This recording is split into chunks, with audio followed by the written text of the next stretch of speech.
है ना। हम लोग के अपनी हड्डियों को और मांसपेशियों को मजबूत करने के लिए क्या करना है? एक्सरसाइज। हम लोग क्या करते हैं? एक्सरसाइज। एक्सरसाइज क्या कहते हैं उसको हिंदी में? कसरत। करते हो कसरत? कोई नहीं करता है। देखिए बच्चे लोग वैसे कितना तुम लोग दौड़ते हो, कूदते हो, ये सब कसरत ही होती है ना। ऊपर नीचे आना, सीढ़ियां चढ़ना, जाना। स्कूल से जब आप घर जाते हो तो पैदल जाते हो। जब पैदल करते हो तो हमारे पैर की हड्डियां काम आती हैं। अच्छा, आप ऐसा करिए, सब लोग पहले, खुशबू ठीक से बैठ, अपना हाथ निकालो। सबने अपना हाथ निकाला। अच्छा, अब एक उंगली निकालो। अब इस उंगली को मोड़ो। कितनी मुड़ रही है? सब लोग देखो अपनी अपनी उंगली, मतलब कहाँ कहाँ से मुड़ रही है और कैसे मुड़ रही है। अच्छा देखो, पहले जॉइंट पे मुड़ी, फिर दूसरे जॉइंट पे, फिर तीसरे जॉइंट पे, और एक पूरी मुड़ गई। अब मुट्ठी बंद कर लो। मुट्ठी बंद हो गई।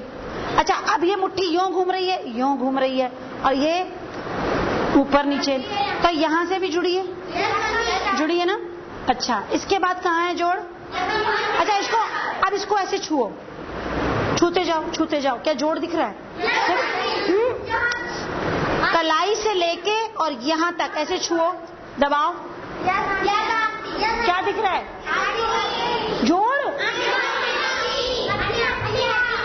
एक पूरी हड्डी, देखो यहाँ से और यहाँ तक एक पूरी हड्डी, जोड़ दिख रहा है क्या? अच्छा, और उंगली की छुओ। उंगली की पूरी दिख रही है? नो, उंगली की कहाँ पूरी है? छुओ, इधर आओ, तुम आओ जमुना, इधर आओ बेटा। उंगली की हड्डी को अलग अलग छुओ। यहाँ छुओ, फिर यहाँ छुओ, फिर देखो जोड़, फिर यहाँ छुओ, फिर जोड़। तो ऐसे क्या यहाँ जोड़ है? नहीं। यहाँ फिर देखो, यहाँ है जोड़, और फिर यहाँ से यहाँ तक कोई जोड़ नहीं। आज मैं आप लोगों को हाथ और पैर की हड्डियों की बनावट के बारे में बताऊंगी। जैसे हमने ये अगले बार पढ़ा था कि रीढ़ की हड्डी में 33 कशेरुकाएं होती हैं, तो आज हमें ये पता करना है कि हाथ और पैर की हड्डियां कैसे बनती हैं, कितनी होती हैं, उनमें जोड़ कहाँ कहाँ पर होते हैं, कैसे काम करती हैं, ये सब पढ़ेंगे। और कल मैंने बताया था हमारे शरीर की सबसे बड़ी हड्डी जांघ की हड्डी। छू के बताओ, जांघ की हड्डी घुटने तक, यहाँ से घुटने तक। जितनी लंबी जांघ की हड्डी होगी, हमारी हाइट उतनी ही ज्यादा होगी। जिसके हाथ और पांव की हड्डियां लंबी होती है ना, वो इंसान उतना ही ज्यादा लंबा होता है। और जो नाटे लोग होते हैं, उनकी हड्डियां उतनी छोटी होती हैं। हम लोग कहते हैं ये बहुत नाटी है, वो इसीलिए नाटी है क्योंकि उसकी हड्डियां छोटी हैं। और हड्डियां लंबी होंगी तो हम लोग भी लंबे। आप लोगों को कैसे लोग अच्छे लगते हैं? लंबे कि बहुत लंबे? तो सबसे लंबे आदमी को कभी देखा है? अच्छा, किसी का नाम बताओ जो बहुत लंबा हो। अमिताभ बच्चन, उसको तो सब याद करते हैं ना। हाँ, उसका बेटा भी लंबा है और वो भी। ठीक है, अब लंबाई तो पढ़ ली, अब आज हम इसकी रचना पढ़ेंगे। देखो ये चित्र देखो, दिख रहा है? अभी जब मैंने आप लोगों को उंगलियां ऐसे ऐसे करवाई थी, देखो ये ऐसी हैं, ये दिखी? इसमें इस तरह से छोटी छोटी हड्डियां जुड़ी हुई हैं जुड़ी हुई? जो चित्र दिख रहा है वैसा महसूस हुआ? महसूस करो, फिर से महसूस करो। अपना हाथ यो खोल के यहाँ रखो ऐसे, और दूसरे बच्चे की उंगली को छू के अपनी उंगलियों को छू के महसूस करो कि सेम ऐसे पता चल रहा है कि एक जोड़।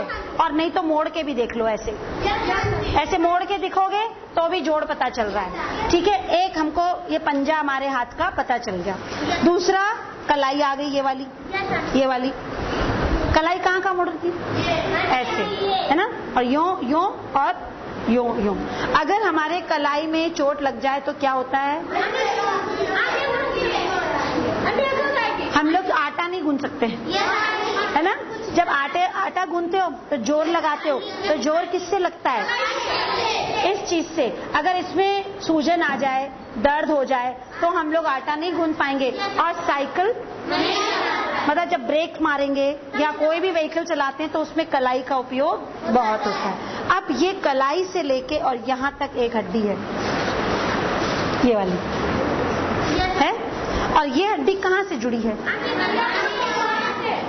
कंधे से। कहाँ से जुड़ी है? कंधे में एक तिकोनी हड्डी होती है, यहाँ से छुओगे ना, इधर एक तिकोनी हड्डी है, इसमें यहाँ एक खांचा है, उस खांचे के अंदर ये, हाँ बॉल, ये आपको दिख भी रहा है खांचे जैसा, इस खांचे के अंदर ये छोटा सा खांचा दिखाया ना मैंने, इसके अंदर ये हड्डी फिक्स है। इसके बाद ये यहाँ तक है। इसके बाद हम हाथ को ऐसे मोड़ लें, सब लोग मोड़ो, सब लोग ऐसे मोड़ो हाथ को, आप लोग भी, पीछे वाले भी, सब लोग मोड़ो, मोड़ लिया। तो इस हड्डी की लंबाई कहाँ से हुई? यहाँ से यहाँ तक, ये जो कोनी का कोना दिख रहा है, ये एक हड्डी हो गई। इसके बाद यहाँ से और यहाँ तक, ठीक है। जो ये वाली हड्डी है, ये दो हड्डियों से मिलकर बनी है। देखो इसमें दिख रहा है, एक पतली हड्डी, एक मोटी हड्डी दिख रही है ना, एक पतली हड्डी और एक मोटी, रेडियो अल्ना। इस हड्डी का नाम होता है रेडियो अल्ना और इसका है यूमरस। इसका इंग्लिश में नाम है यूमरस और इसको कहते हैं रेडियो अल्ना। और मतलब जो हाथ की हड्डी है हमारी, ये 3 पोर्शंस में बनी है। कितने भाग हैं? पहला पंजा, अपने हथेली, दूसरा ये और तीसरा ये। और जॉइंट्स कहाँ पे है? जोड़ कहाँ पे? सबसे पहला जॉइंट हथेली, दूसरा कोनी, तीसरा शोल्डर। समझ गए? आप लोग खिलौने बनाते हो ना, आजकल जो इंजीनियरिंग का डब्बा मिलता है ना, जैसे बच्चों के छोटे छोटे खिलौने पार्ट्स जोड़ जोड़ के बनाना होता है, तो आप लोग क्या करते हो? स्क्रू लेते हो और उसको 2 पार्ट्स को लिया और स्क्रू कस दिया, कहते लो जुड़ गया। तो ऐसे ही हमारी हड्डियां भी जुड़ी हैं और उसमें भी कुछ कुछ पार्ट्स होते हैं जो हिल सकते हैं। अब जैसे ये आंटी का स्टैंड है, ये भी तो ऐसे ही है ना, कभी आंटी हिलाती हैं, कभी चौड़ा कर देती हैं, कभी छोटा कर देती हैं। तो हमारे जो ये हिस्से हैं वो अगली बार अभी मैं बताऊंगी कि वो किस तरह से काम करते हैं। पहले ये समझ लो कि 3 हड्डियों, 5 पोर्शन होते हैं हाथ की हड्डी के, हथेली, रेडियो अल्ना और यूमरस, और 3 जोड़ भी होते हैं और छोटे छोटे जोड़ तो कई होते हैं इन उंगलियों के अंदर। अच्छा, हथेली जो है ये हमारी, इसमें हड्डी है पतली पतली, बिल्कुल पतली पतली, ये देखो दिख रही है ना, पतली पतली हड्डियां, इनको कार्पस कहते हैं, कार्पस एंड मेटाकार्पस इन हड्डियों को कहा जाता है। अब आप लोग इनसे क्या क्या काम करते हो? हम लोग हाथों से क्या क्या काम करते हैं?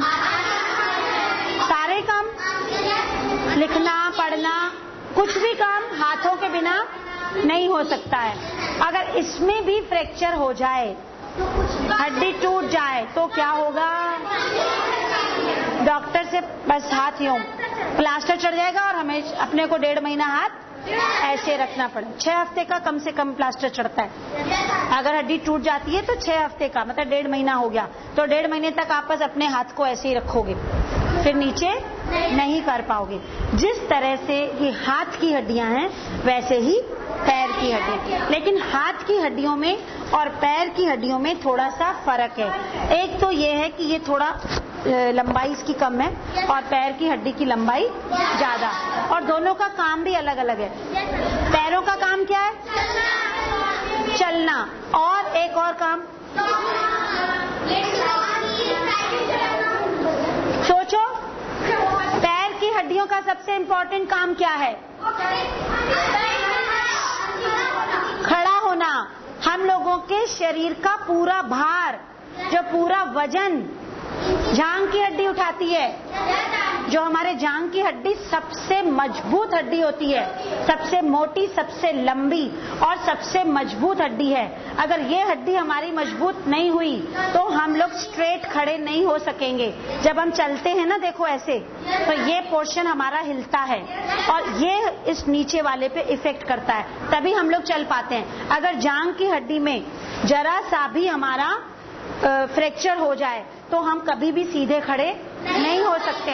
और यहाँ तक कि जब किसी के फ्रैक्चर हो जाता है ना, तो फ्रैक्चर के बाद भी जब उनकी चाल में थोड़ा सा फर्क आ जाता है, मतलब वो साधारण चाल से नहीं चल सकते, क्योंकि हमारी चाल हमारे शरीर का पूरा वजन जो है ये हड्डियां उठाती। अब हाथ की हड्डियां पूरा वजन नहीं उठाती हैं, हाथ की हड्डियां तो हमारे शरीर का काम करती हैं, और जो पैर की हड्डियां होती हैं वो हमारे पूरे शरीर का वजन उसको बैलेंस करती हैं।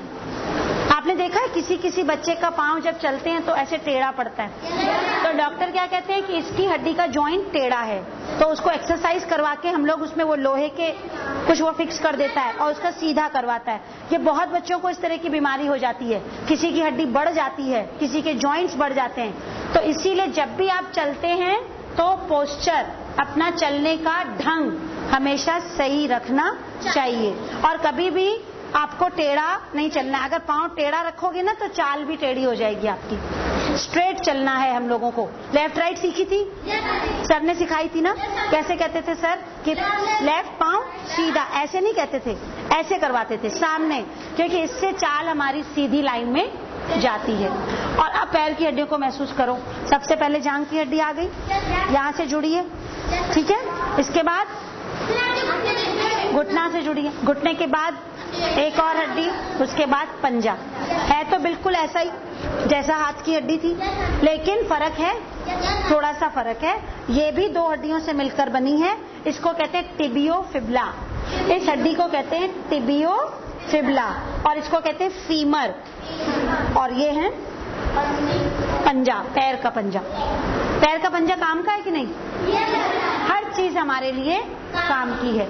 अब ये चित्र आप लोगों को बनाने हैं और इसको अच्छे से समझना है कि कहां कहां पर जोड़ आते